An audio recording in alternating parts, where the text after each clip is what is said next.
The Inmotion v12, the 16-inch, 2500 watt powerhouse little ripper of an electric unicycle. And I got this thing all set up and outfitted the way I wanted to, and it is just an awesome wheel, man. I've had so much fun on this thing, and it has been way better than I thought it would ever be. And this has just been my go-to now. I enjoy the form factor of it, just how small it is. It's that perfect weight, and honestly, guys, the range on it is just that perfect midpoint of where it's not too much weight, and I always come home with battery power left, and I love it. And I think this is a great wheel for anybody that wants to get into the hobby or is looking for a unicycle right now. I really think this is going to be your go-to, guys. The Inmotion V12 for $2,200. It shreds, man. This thing is so much fun. Like I said, I've already gone through a tire on this thing already, just because it is so fast. That 2,500 watt motor in there, guys. That is, like I've said it before, that is the same motor that the $3,600 veteran Sherman has. Now, not the same exact motor, but it's the same. It's 2,500 watts, so it's the same exact power. And the power is all packed into this small wheel right here, a 16-inch wheel. And it has plenty of battery to get as much speed as you want out of this thing. So I want you to look right here on this hill climb. This is more than hill climb. And this is not like a canyon or like an easy pass through the mountains. This is a direct climb up a mountain we're doing right here. And this is like 15% grades. And this is why you see cyclists and whatnot training. This is where the Olympic athletes and cyclists train on this specific mountain, because it's high altitude and it's very steep. And once we get into the curves here, you'll be able to see that this little thing is just outperforming even the cars going up this mountain right here. And this is a gas guzzling mountain. When you're in your car, this mountain, it just eats up a lot of fuel going up it, because you see these switchbacks, how steep it is.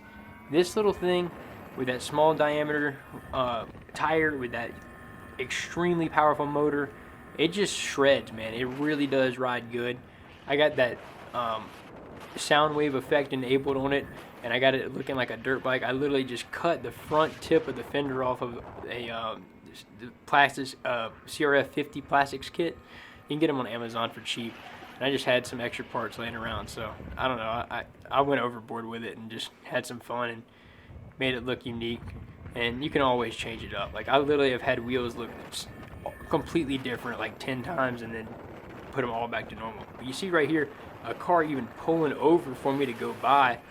Shout out to him. That's awesome for him to do that. Yeah, I was just going to probably chill behind him if he didn't, but he pulled over because I was actually going faster through these switchbacks, like I said, on this thing. And that just shows we were climbing way up, and this little wheel right here is having no problems. And guys, I am stress testing this thing. I'm keeping it about 36 to 38 miles an hour going up this mountain right here, and not backing off of it even a little bit. And this wheel in particular has no fans in it. It is just air cooled. So the faster you're going on it, the better it is for your cooling. But also, you still got to worry, because this is a ton. You got to think about the current, the surging through this thing to just keep it going up this mountain right here. That is just so much power just surging through this little thing. But it maintained the motherboard on this V12. I've looked at the motherboard, examined it, and there is about 14, like 12 to 14 MOSFETs on this thing. That's going to be, you know, your kind of your breaking point if there were one. And back in the day, just for instance, there was like 6 of them on a motherboard, and they've upgraded it extremely, and that's why I trust it so much now. Like my other wheels, like for instance, my 3-year-old, I think it's like 4-year-old now. It's the 4-year-old Inmotion or 4-year-old M Super V3S. I'm starting to even mix them up. But that wheel, for instance, I wouldn't take that one in particular up this mountain with the original motherboard that wheel had. Now, I've upgraded the motherboard in it since then, but I'm just saying they've come a long ways, guys. And I know if you're somebody out there that is looking at this video in particular, you're thinking, dude, that just does not look safe. Like that thing looks like it could cut off. There might be a failure. You never know, and you really don't. That's why you wear the gear, guys. That's why I wear the knee pads, the helmet, and everything in between. And that's just to be precautious. And you are taking a risk to have so much fun, to be able to glide around like this and to be able to cruise. You are taking a risk, but I'm saying I've been riding now for 6 years, and they have really, really gone through every precaution that you pretty much can, especially on this Inmotion V12, to make it as safe as possible for you to ride. And I think this shows, because I rode all the way to the top of this mountain right here, and you got to think about that's putting maximum heat on those components. And I mean, the electricity is just going all non-stop through this. It's not backing down. I got to the very top and then turned around and then used the engine braking in the machine to then go down the hill, which is then also putting a ton of heat and strain and surge through those wires and components as well, and it performed perfectly, absolutely fine. So I really have been testing this thing extremely, guys, and it was not the case for all wheels like this where it just went flawlessly. There was wheels back in the day, like 2 years ago, where there was some sketchy moments where you'd go around a corner and you'd have like a pedal like dip down because you'd overpower it or something. This thing feels absolutely just sturdy, man. It really does. It doesn't pedal dip. It just maintains its game, man. And you can get those pedals up high. There's adjustments on it down there, and you can put them lower or higher. And I like them higher in particular because it doesn't necessarily ride better on the roadway, but it gives you more agility in your turning. You can dive deeper into your turns.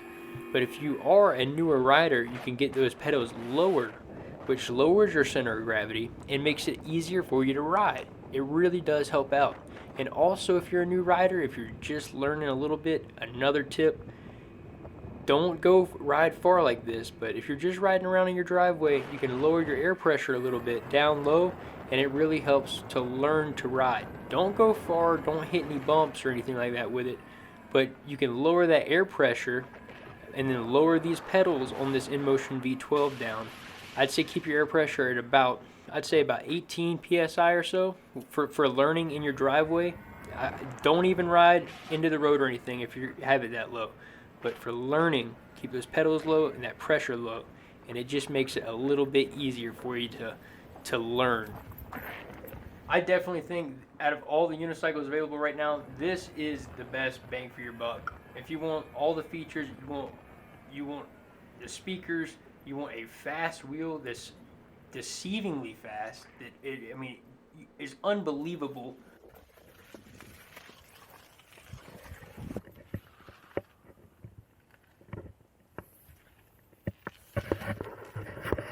Inmotion V, dude, that thing climbs fast. Like, this thing is super torquey because of the small diameter wheel and just that huge motor. It climbs hills like nothing, dude. It's awesome. Definitely a good hill climbing wheel. Really is. Dude, I got all the way up here, man. That's a long way up we just climbed. At some points, that's a 15% grade we were just going up for a good part of that. To most people that saw this thing and then actually were able to get on it and then get the full feel and acceleration and full performance feel out of it, that just saw it on the roadway, I mean, it would literally just sheerly be amazing to them. But I really think this is it. This is the best bang for your buck wheel as of right now, and you shouldn't look further. If you want best dollar to wheel ratio, this is it, dudes.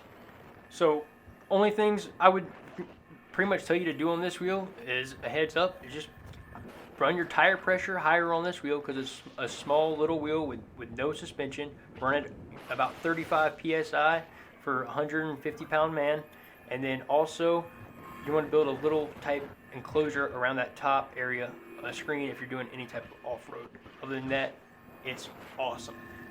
You can pick this bad boy up as well as all the other unicycles. I don't have them in hand right now. I do have this one. You can pick up the S20 Also, links below from eWheels or Rev Rides. Use code CHOOCH50 at Rev Rides if you want to pre-order the S20, and if you want to get the V12 seen here, then you can get that from eWheels. And if you're overseas, international, you can get it from eRides.